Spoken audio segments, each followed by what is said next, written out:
Hello and welcome to my YouTube channel dynamic Pathshala. तो दोस्तों अब हम अपनी उत्तराखंड सीरीज को कंटिन्यू करते हैं हिस्ट्री वाले पोर्शन में ही, जो कि हमारा आज नया टॉपिक है वो है परमार वंश। इसकी स्थापना मानी जाती है कि 888 एडी में हो गई थी। ऐसा एग्जैक्ट कहीं देखने को मिलता नहीं है पर माना जाता है। या फिर आपको कभी ऑप्शन में 688 एडी मिल जाए तो आप उसके साथ भी जा सकते हैं। पर प्रोमिनेंट है कि आपका 888 एडी ज्यादा मान्यतापूर्ण है, तो इसीलिए हम इसी के साथ जाएंगे। जब पिछली क्लास के एंड में मैंने आपको बताया था कि जो कत्यूरी वंश जब डिक्लाइन कर गया था, तो उस टाइम पे ये रीजनल पार्ट्स में काफी रीजनल रीजनल पार्ट में डिवाइड हो गया था। इसमें से एक आपका परमार वंश हो गया और एक आपका हो गया चंद वंश। अब परमार वंश एकदम एग्जैक्टली आफ्टर इसके नहीं घोषित हुआ। परमार वंश से पहले की एक छोटी सी स्टोरी ये है कि एक जो डिवाइड हुआ था उसमें ये चांदपुर गढ़ी में डिवाइड हुआ। एक राज्य है या एक छोटा सा किंगडम होगा उस टाइम का, जो चमोली वाले रीजन का है। उसके जो राजा थे भानु प्रताप जी। तो भानु प्रताप जी यहाँ के राजा थे। तो उसी टाइम पे जो अ, एक गुजरात के धार नगरी, मतलब ये हिस्टोरियंस का, मॉडर्न हिस्टोरियंस का मानना है कि गुजरात की धार नगरी से एक प्रिंस या कोई जो राजा थे, वो यहाँ बद्रीनाथ की यात्रा पे आए। बद्रीनाथ की यात्रा पे आए तो कुछ ऐसे सर्कमस्टेंसेस बने होंगे कि जो भानु प्रताप जी हैं उन्होंने अपनी पुत्री का विवाह इनसे कर दिया। इनका नाम जो था वो कनकपाल था। इन्हीं के द्वारा फिर इसके बाद परमार वंश का जो है स्थापना की गई, जो नींव रखी गई। पहले ये चांदपुर गढ़ी के राजा थे, फिर इन्होंने इसका नाम चेंज कर दिया, बाद में इसको परमार वंश कहा। इसी क्रम में आगे बढ़े तो हमें कई राजाओं के नाम मिलते हैं जो इतने इंपॉर्टेंट हैं नहीं एग्जाम की दृष्टि से। एग्जाम की दृष्टि से फिर जो अगले पॉइंट पे आते हैं, तो सोनपाल एक राजा राजा हुए इसी लीनिएज में, जो 24th नंबर के राजा माने जाते हैं। उनके द्वारा एक कार्य किया गया कि उन्होंने अपनी जो कैपिटल थी उसको शिफ्ट किया था भिलंघाटी। इसी क्रम में आगे आए तो दूसरे राजा हुए लसण देव। माना जाता है कि पहली स्वमुद्रा, जो कि पहली इस राज्य की जो ऑफिशियल मुद्रा जारी करने वाले या अपने नाम की मुद्रा जारी करने वाले जो राजा थे वो लसणदेव थे। इन्होंने तांबे के सिक्के अपने नाम से जारी किए। इसी में इन्होंने राजधानी भिलंघाटी का भी जिक्र किया था। इसी क्रम में आगे बढ़े, बीच बीच के जो राजा हैं वो एग्जैक्टली हमें अभी क्रोनोलॉजी मिली नहीं है, तो इसीलिए हम एक अनुमान से जो पैटर्न जो मॉडर्न हिस्टोरियंस ने लगाया है उस हिसाब से ही हम इसको पढ़ते हैं। तो इसमें जो आगे आने वाले एक राजा और होते हैं, अनंतपाल टू। इनके बारे में जो जानकारी प्राप्त होती है वो धारसिल अभिलेख से मिलती है, जो रुद्रप्रयाग के निकट पाया गया। इसके बाद आगे आगे क्रम में चलें तो जगतपाल एक राजा हुए, जिनका अभिलेख देवप्रयाग के रघुनाथ घाट मंदिर से मिला। इनके द्वारा जो बनाया गया अभिलेख होगा, उसमें इनके द्वारा खुद के लिए रजवार जगतपाल ऐसा नाम देके संबोधित किया गया। इससे पता चलता है कि परमारों में ये पहले सॉवरेन राजा या शासक रहे होंगे, यानी प्रभुत्व संपन्न, जो अपनी फ्रीडम अपने हिसाब से जो अपने फ्रीडम जो खुद को एक फ्री स्टेट के रूप में देखते थे। इसी क्रम में अगर हम आगे चलें तो जीतपाल एक राजा, फिर हंसपाल, आनंदपाल। पर लेकिन जो मेन इम्पोर्टेंट इस जो शासन है, यानी कि जो लीनिएज है आपकी परमार वंश की, उसमें जो इम्पोर्टेंट राजा आते हैं वो है अजयपाल। अजयपाल इम्पोर्टेंट इसीलिए होते हैं क्योंकि देखा जाए तो कीस्टोन टाइप की जो इस शासन को जो जो इसके कीस्टोन रहे थे वो तो थे आपके कनकपाल जी, जिन्होंने इसको स्मॉल रीजन में स्टार्ट किया था। लेकिन जो इसको वाइड एरिया में स्प्रेड करने का कार्य था जो इन्होंने किया था, ये अजयपाल जी थे। शुरुआत में ये इतने अच्छे शासक रहे हो या ना रहे हो, पर ये काफी फ्लरिश राज्य माना जाता है इनके टाइम पे। लेकिन जो 1491 का पीरियड था वो इनके लिए थोड़ा प्रॉब्लमेटिक रहा, क्योंकि उस टाइम पे जो ये चंद वाला रीजन था, उसके शासक कीर्ति चंद ने इन पे अटैक किया और अजयपाल को पराजित कर दिया। अब पराजित किया तो जो यहाँ का धन वगैरह था वो लूट कर ले गए। ये प्रॉब्लम यहीं पे खत्म नहीं हुई, फिर 1492 का पीरियड आता है। फिर जो उसके पास में ही एक और राज्य था जो आज का प्रेजेंट डे बागेश्वर है, जिसका उस टाइम पे नाम केंतुरा रहा होगा, उसने भी इन पर अटैक किया और अजय पाल जी को पराजित करके अब माना जाता है कि उनके पास कोई स्वर्ण सिंहासन रहा होगा। स्वर्ण सिंहासन यानी कि जो गोल्डन थ्रोन कह सकते हैं आप उसको, वो रहा, वो भी लेके चले गए। अब जो जो था वो तो ले ही गए। तो अब क्या हुआ कि ये बहुत ही ज्यादा मतलब हताश से हो गए ये राजा। तो इसके बाद ये कुछ टाइम के लिए संन्यास संन्यास नहीं मतलब एक आप कह सकते हैं स्पिरिचुअल जर्नी पर चले गए। उसके बाद जब ये वापस आते हैं तो ये काफी पावरफुल निकल कर आते हैं। इनके द्वारा उसके बाद एक एक करके जो उस टाइम पे गढ़वाल रीजन में 52 गढ़ थे, उनका कंसोलिडेशन किया गया, यानी उनका एकत्रीकरण किया गया। और इस प्रोसेस में ही इनको गढ़पाल कहा गया, यानी कि गढ़वाल का एक राजा के रूप में देखा गया, जो आते आते आते अभ्रंशित होकर गढ़वाल नाम से जाना जाने लगा। इसके बाद 1552 में अजयपाल जी द्वारा अपनी राजधानी को देवलगढ़ शिफ्ट किया गया। अगेन 1515 में उनके द्वारा जो राजधानी है वो श्रीनगर, अप्रोक्सीमेटली 1515 के आसपास उन्होंने अपनी राजधानी को श्रीनगर शिफ्ट कर लिया, यानी नई राजधानी के रूप में उसको डेवलप किया। कुछ एडमिनिस्ट्रेटिव वर्क इनके कुछ इस प्रकार हैं कि सर्वप्रथम इन्होंने गढ़वाल का केंद्रीय, जो गढ़वाल में है, जो सेंट्रल फोर्स की स्थापना करी। यानी कि जो गढ़वाल के जो आपकी ये हो गई राजधानी में भी रहती थी और फिर जरूरत पड़ने पर ये अटैक या वॉर में पार्ट लेती थी। सैनिकों को वेतन की जगह जो कैश प्राइस होता है या कैश मनी होता है उसकी जगह यथेष्ट भूमि देने की प्रथा थी कि उसी के बराबर पे आप उनको भूमि वितरण कर दीजिए। मापन जो होती है, आप जो क्वांटिटी या उसका मेजर करते हैं, उसका क्या करें, इक्वालिटी सब जगह स्थापित कर दी कि इतनी, अगर किसी चीज की वैल्यू 1 है तो वो सभी एरिया में 1 मानी जाएगी। तो उन्होंने उस टाइम पे धूली पाता जो कि राजकीय पाथा घोषित कर दिया गया। अजयपाल द्वारा सरोला ब्राह्मणों की नियुक्ति की गई। सरोला ब्राह्मण कौन होते थे? जो खाना वगैरह पकाते थे, जो राज्य के जो प्रशासनिक इकाइयां होती हैं, प्रशासन में लोग होते हैं, उनके लिए जो भोजन वगैरह की व्यवस्था करते थे, उनको सरोला ब्राह्मण कहा जाता था। लेकिन जब इनकी एक वॉर हुई कप्पू चौहान जी के साथ, कप्पू चौहान जो काफी ताकतवर या कह सकते हैं मेंटली इतने स्ट्रॉन्ग व्यक्ति रहे होंगे कि इतनी बड़ी सेना के होते हुए भी, यानी कि आप मान लीजिए कि आप अगर इसको कंपेयर कर पाए तो आपने बैटल ऑफ सारागढ़ी सुनी होगी, जिसमें कि 21 सिखों द्वारा 10,000 अफगानी सोल्जर्स का मुकाबला किया गया। तो ये कुछ उसी लेवल का एक वॉर रही उस पीरियड पे कि कप्पू चौहान जी के नेतृत्व में युद्ध तो किया गया, पर कप्पू चौहान जी जब वीरगति को प्राप्त हो गए तो उसके बाद अजयपाल ऑब्वियसली काफी अच्छे लीडर की भूमिका ये थी कि वो उनसे काफी हताश हुए। ऑब्वियसली वो अपोजिट साइड पे थे, लेकिन जब ऐसी बहादुरी देखी उन्होंने तो वो काफी निराश हो गए और उन्होंने ये एक तरफ से अपना जो युद्ध वगैरह का जो भी ये वॉर के हिसाब से ये अटैक करते थे, ये अटैक वाली वो खत्म कर दी। यानी जैसे सम्राट अशोक ने अपनी धम्म नीति को, धम्म घोष वाली जो नीति थी, अ, वो वाली एक से दूसरे में शिफ्ट कर दी। यानी पहले जो सक्सेशन होता था, यानी जो दूसरी जगहों का एनेक्सेशन होता था, वो वॉर के बेसिस पे होता था। लेकिन अब इन्होंने यहाँ भी अजयपाल जी ने गोरखनाथ पंथ जब एक्सेप्ट किया, तो इससे पता चलता है ये काफी अहिंसावादी रुख अपनाने लगे थे। तो इसके बाद इनकी जो कुछ मेन एडमिनिस्ट्रेटिव जो अचीवमेंट्स थी वो कुछ इस प्रकार से थी।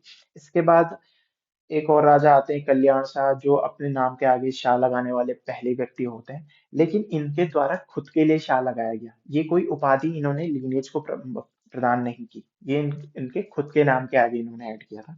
इसके बाद विजयपाल।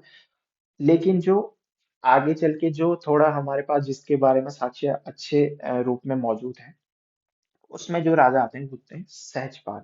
इनका टर्म माना जाता है 1547 से 1575 के बीच का रहा होगा। ये अकबर के कंटेम्परेरी मेनली माने जाते हैं, क्योंकि आपको पता है कि 1556 और 1555 इस दौर में जब हुमायूं यहाँ अटैक करते हैं और जीत जाते हैं। इससे पहले शेरशाह सूरी यहाँ के राज्य स्थापित करके चले गए थे। तो उसके बाद जब 1557 या 58 के आसपास जब अकबर को यहाँ राजा घोषित किया जाता है, तो सहजपाल उस टाइम पे गढ़वाल के इस परमार वंश में राजा के रूप में उपस्थित थे। तो इनके शासनकाल में अकबर का जो अन्वेषक दल था, वो गंगा के स्रोत की जानकारी लेने के लिए यहाँ आया था। ये पहली बार ऐसे ऐसा हुआ था कि कोई मुगल सल्तनत से उत्तराखंड में, उत्तराखंड नहीं सॉरी ऑब्वियसली, परमार वंश के राज्य में कोई आया था। इसके बाद इनके पुत्र हुए बलभद्र शाह, जिनका टेन्योर की 1575 से 1591 के बीच रहा। ये भी अगेन अकबर के कंटेम्परेरी थे, क्योंकि अकबर खुद 1606 तक रहे। तो इनके शासनकाल में जो परमार और मुगल के बीच है, जो काफी अच्छे मैत्रीपूर्ण संबंध स्थापित हो गए थे। इनके टाइम पर जो कुमाऊं वाला रीजन था, वहां के शासक थे रुद्रचंद। और इस पीरियड में बलभद्र शाह ने राजदूत भेजने की प्रक्रिया भी शुरू कर दी थी, कि जैसे यहाँ से कोई हमारा फॉरेन मिनिस्टर किसी और देश जाता है, वैसे ही इस टाइम पे जो ये छोटे छोटे राज्य थे, इनके द्वारा भी राजदूत इधर उधर दूसरे राज्यों में भेजे जाते थे, जो कि अच्छे मैत्रीपूर्ण संबंध स्थापित करने की निशानी होती थी। लेकिन ये जो शाह की उपाधि धारण करने वाले ये पहले शासक थे इस वाले परमार वंश में। इनको की शाह की उपाधि देने वाला जो शासक रहा या जो व्यक्ति रहा, उसे हम बहलूल खान लोधी कह सकते हैं, कि इनके द्वारा इनको दी गई, क्योंकि ये मुगल सल्तनत से बिलोंग करते थे। 1591 में ग्वालदम का युद्ध हुआ, जो कि बलभद्र शाह और रुद्रचंद के बीच हुआ, जिसमें बलभद्र शाह के सपोर्ट में सुकालदेव, जो कि कत्यूर घाटी के, जो कत्यूर घाटी, जो रिमेनिंग पोर्शन था कत्यूर घाटी का, उसके जो शासक थे वो थे सुकालदेव। तो इन दोनों की अलायंस में रुद्रचंद से युद्ध किया गया और रुद्रचंद हार गए। इसको इसी युद्ध को बदानगढ़ी का युद्ध भी कहा जाता है। इसके बाद जो 1592 वाला पीरियड था, उसमें बैजनाथ का युद्ध हुआ, जो रुद्रचंद और सुकालदेव के बीच हुआ। इस टाइम पे जो आपके बलभद्र शाह जी थे, उनके द्वारा कोई हेल्प की नहीं गई, क्योंकि ये एकदम से अटैक, सडन अटैक एक तरह से माना जा सकता है। तो इसमें क्या हुआ कि रुद्रचंद जीत गए। इसके बाद जो अगले राजा आते हैं, जिनके बारे में भी काफी अच्छे खासे साक्ष्य मौजूद हैं, वो है मानशाह। इनका टेन्योर माना जाता है 1591 से और 1611 तक। मानशाह के कुछ वर्क्स इस प्रकार हैं कि इनके द्वारा दापा पर अटैक किया गया। दापा की आज आप कह सकते हैं नेपाल वाला रीजन, नेपाल और तिब्बत वाला रीजन। अब ये कंट्रीज स्पेसिफिक हो गई हैं, पर उस टाइम पे ये रीजन ओवरलैप करते रहे। तो इन्होंने इस वाले रीजन पर क्या किया, अटैक किया, जो कि भोट या उसको उस टाइम पे, क्योंकि इस एरिया में आप भोटिया रहते हैं, तो माना जाता है कि वो भोट वाला इलाका रहा होगा। तो दापा पर आक्रमण किया और उसको लूट लिया। अब वहां से इन्होंने कुछ स्वर्ण कलश लूटे थे, उसको गौरी मठ में स्थापित किया और मानपुर शहर की भी स्थापना इनके द्वारा करवाई।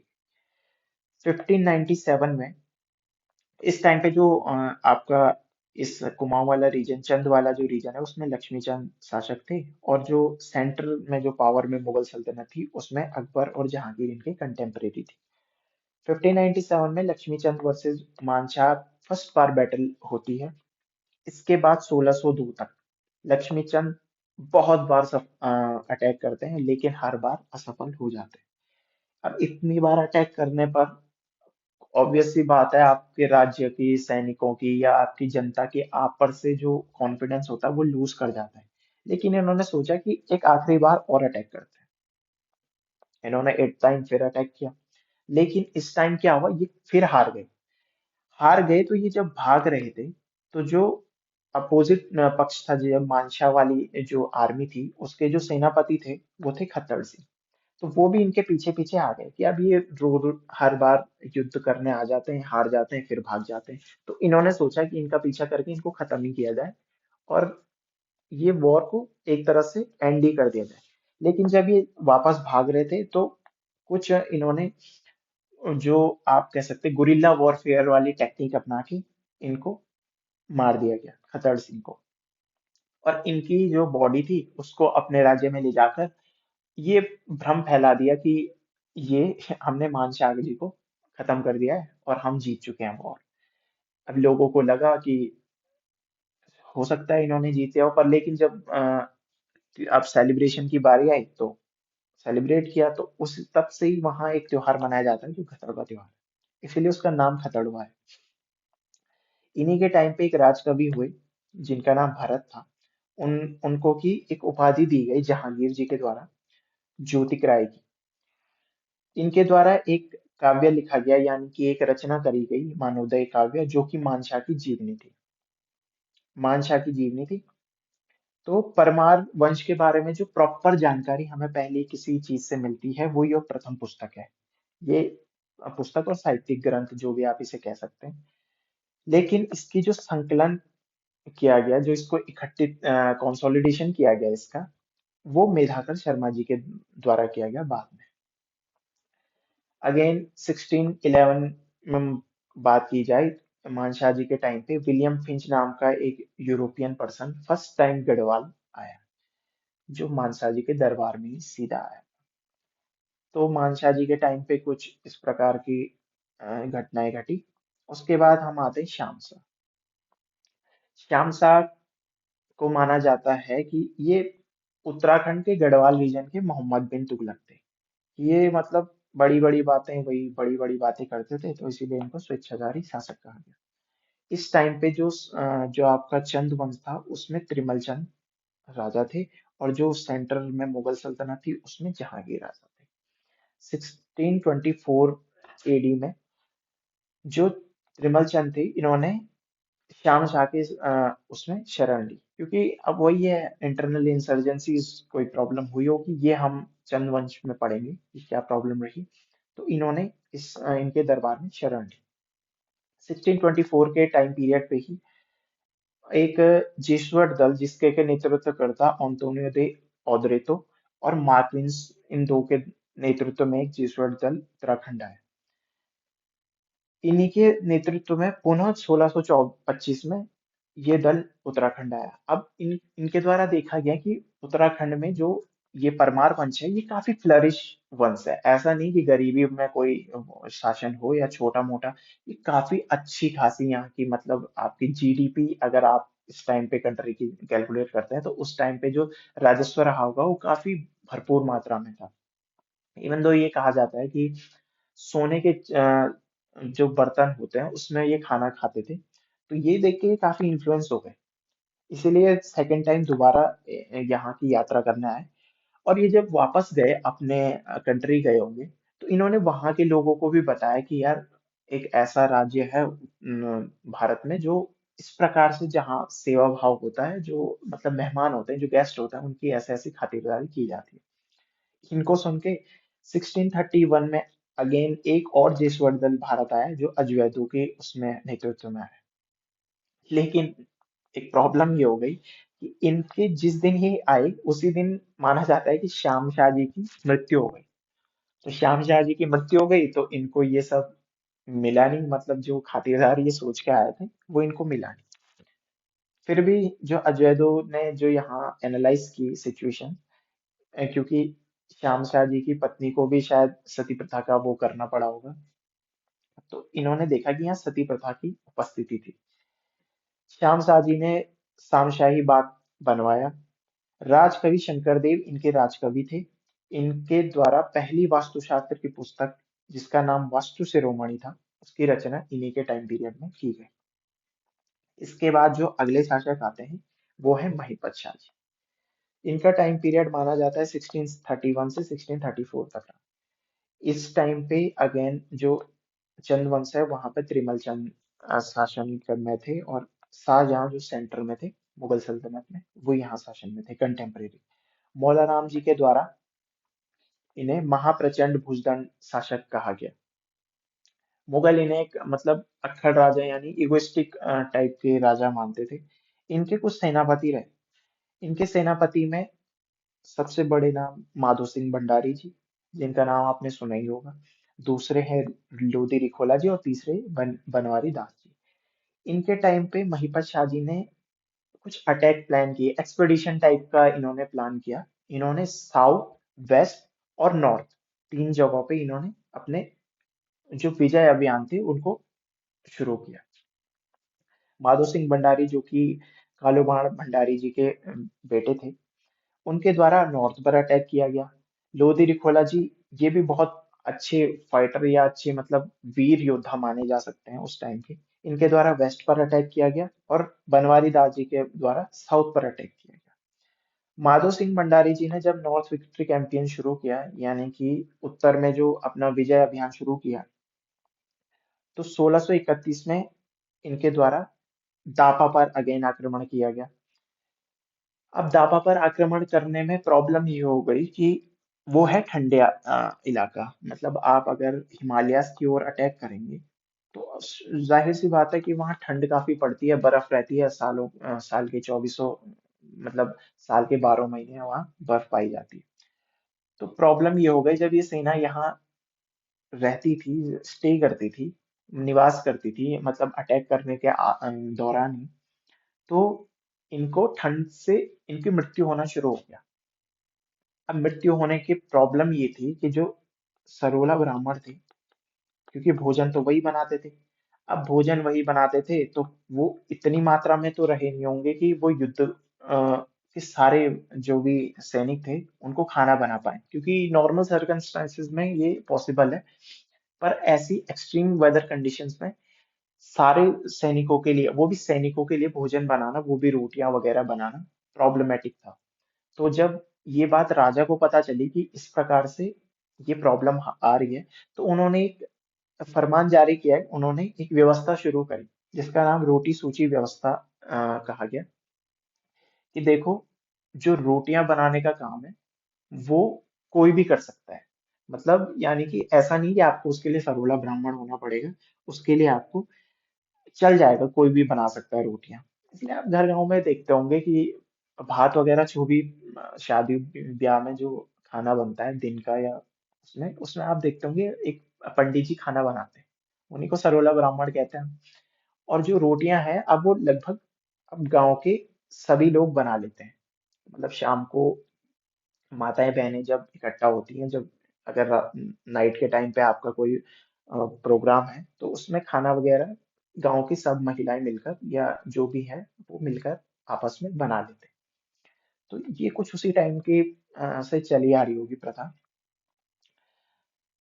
इस कारण से अब क्योंकि आपने ये जो भी व्यवस्था शुरू करी, इससे क्या हो गई, आपकी जो सैनिक थे उनकी एफिशिएंसी ज्यादा हो गई, क्योंकि अब सरोला ब्राह्मण को खाना नहीं बनाना, उनको टाइम पे खाना मिल रहा है, तो सभी खाना बना रहे हैं, सभी बहुत एफिशिएंट हो गए। तो इस प्रकार से दापाओं को जीत लिया गया। अब दापा को तो जीत लिया गया, लेकिन जब ये वापस आ रहे होंगे तो 1632 के पीरियड में इन पर सडन काउंटर अटैक दापा ने कर दिया, जिस कारण से ये गढ़वाल आर्मी हार गई। ऐसे ही जब अटैक वेस्ट पर हुआ तो ये 1632 में पहली बार था जो लोधी रिखोला, जिनको कि भड़ बहादुर के नाम से भी जाना जाता है, उनकी सहायता से पश्चिम पर आक्रमण करने वाले ही पहले शासक बने, जो आपके महिपत शाह जी हैं। इन लेकिन इनकी जो युद्ध नीति थी वो इतनी अच्छी थी कि इन्होंने सिरमौर राज्य पे तो कब्जा किया ही, जो आज का प्रेजेंट डे जौनसार है। लेकिन आने वाले 2 साल यानी 1632 से 1634 तक, जो आने वाले जो भी सीमा में जो भी प्लेसेस दिखते होंगे, रीजन दिखते होंगे, जैसे शेरगढ़, बैराटगढ़, काल सीमा, इन्होंने इस सबको भी विजिट कर लिया। अब ये विजित हुए, तो जब ये अपने एक्सपीडिशन से वापस आ रहे थे, तो अब वही है कि आपकी पॉलिटिक्स, जो राज्य में पॉलिटिक्स, तो उन्होंने राजा को क्या किया, भड़का दिया कि मतलब इन कुछ भी कह दिया होगा इनके बारे में, गलत सलत, या फिर राजा के कान भर दिए। तो अब राजा ने क्या कर दिया कि इनको मृत्यु दंड, जैसे ही ये राज्य में पहुंचे, इनको मृत्युदंड देने का काम कर दिया। मृत्युदंड इनको प्राप्त हो गया। अब मृत्युदंड प्राप्त हो गया क्योंकि आपका सबसे अच्छा आपका सेनापति, वन ऑफ द बेस्ट आपके पास है, उसने आपको इतनी विंस वॉर जिताई है। तो इससे राजा थोड़ा प्रॉब्लम में तो आ गए। अब वो थोड़ा सा उनके द्वारा और कई गलत काम किए गए, जैसे नागा साधुओं पर उन्होंने उनकी हत्याएं करवा दी। फिर ऋषिकेश के माना जाता है कि ऋषिकेश में जो भरत मंदिर है, भरत मंदिर उसके जो मूर्ति की उन्होंने आंख ही निकाल दी। मतलब आपने, वो इतने मतलब मेंटली डिस्टर्ब हो चुके थे कि उन्होंने ये सब काम शुरू कर दिया। अंततः तो ये माना जाता है कि 1634 में जो, अब क्योंकि आपने अपने सबसे अच्छे सेनापति को हर मरवा दिया, तो 1634 में त्रिमल चंद कुमाऊं से युद्ध में त्रिमल चंद के साथ इनका जो युद्ध हुआ, कुमाऊं युद्ध, उसमें ये मारे गए। अब इस टाइम से जो गढ़वाल राज्य की जो राइवलरी थी मुगलों के साथ, वो भी बढ़ गई, क्योंकि आपने साउथ का एक्सपेडिशन भी कर दिया, साउथ में भी आपने विजय अभियान भेज दिया, तो कुछ ना कुछ अलाइड पावर रही होंगी मुगलों की, उनके साथ भी आपके युद्ध हुए।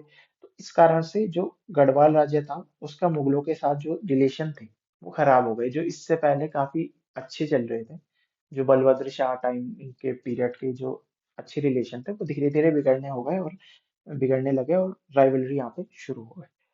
इसके बाद जो आपके राजा आते हैं पृथ्वीपति शाह, वो हम अगली वीडियो में उससे आगे डिस्कस करेंगे। अभी के लिए हम इतना ही छोड़ देते हैं।